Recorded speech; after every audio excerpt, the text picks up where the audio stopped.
Hi friends, welcome to RR சமையலறை. இன்றைக்கி கருப்பு கவுனி அரிசியும் மாப்பிள்ளை சம்பா அரிசியையும் சேர்த்து இடியாப்பம் எப்படி செய்கிறதுன்னு பார்க்கலாம் வாங்க. அதுக்கு மாவை தயார் பண்ணிக்கலாம். மாப்பிள்ளை சம்பா அரிசி ஒரு உலக்கு, கருப்பு கவுனி அரிசி ஒரு உலக்கு, இட்லி அரிசி ஒரு உலக்கு போட்டுக்கோங்க.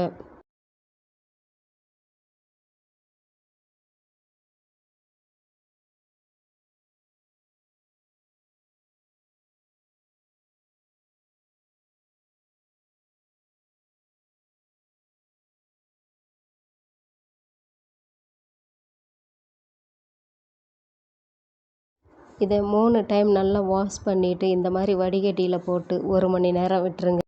தண்ணி வடிஞ்சதுக்கப்புறம் வெயிலில் நல்லா காய போட்டு ஒரு 4 மணி நேரம் கழித்து எடுத்துக்கோங்க. காஞ்ச அரிசியை மாவு மிஷினில் கொடுத்து அரைச்சி எடுத்துகிட்டு வந்து தாம்பாளத்தில் கொட்டி ஆற விடுங்க.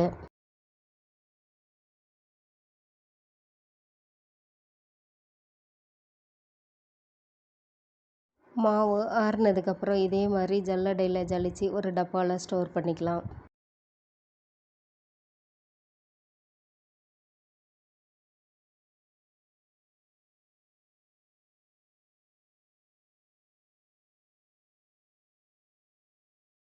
இப்போது ஒரு பவுலில் 2 கப் மாவு போட்டுக்கோங்க. அரை டீஸ்பூன் உப்பு போட்டு கரண்டியால் நல்லா கலந்து விட்டுட்டு கொதிக்கிற தண்ணியை கொஞ்சம் கொஞ்சமாக விட்டு மாவை நல்லா கிளறி வச்சுக்கோங்க.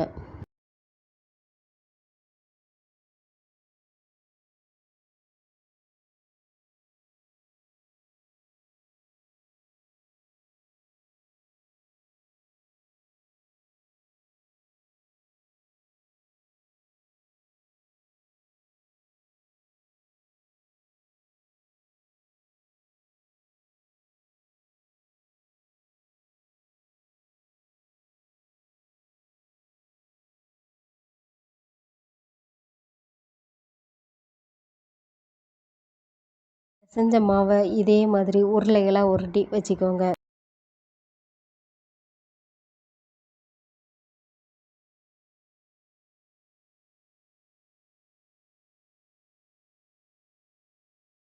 அடுத்து இடியாப்பக்கட்டையை தண்ணியில் நனைச்சி எடுத்துக்கோங்க. இப்போது இடியாப்பக்கட்டையில் மாவை ஃபுல் பண்ணிவிட்டு இடியாப்பத்தட்டில் இதே மாதிரி பிழிஞ்சி எடுத்துக்கோங்க.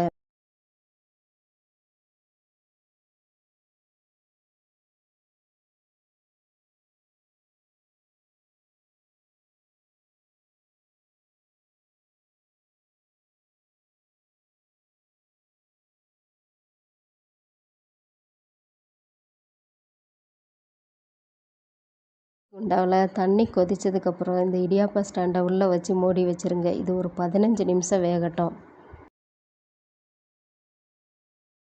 இப்போது மூடியை ஓப்பன் பண்ணி பாருங்கள். கையால் தொட்டு பாருங்கள். இடியாப்பம் நல்லா வெந்துருச்சுங்க. இதை இறக்கி எடுத்துக்கலாம்.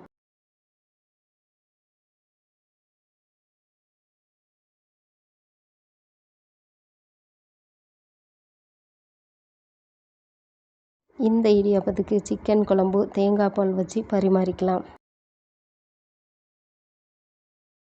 இந்த வீடியோ உங்களுக்கு பிடிச்சிருந்தால் லைக் பண்ணுங்கள், ஷேர் பண்ணுங்கள், சப்ஸ்கிரைப் பண்ணுங்கள். தேங்க்யூ.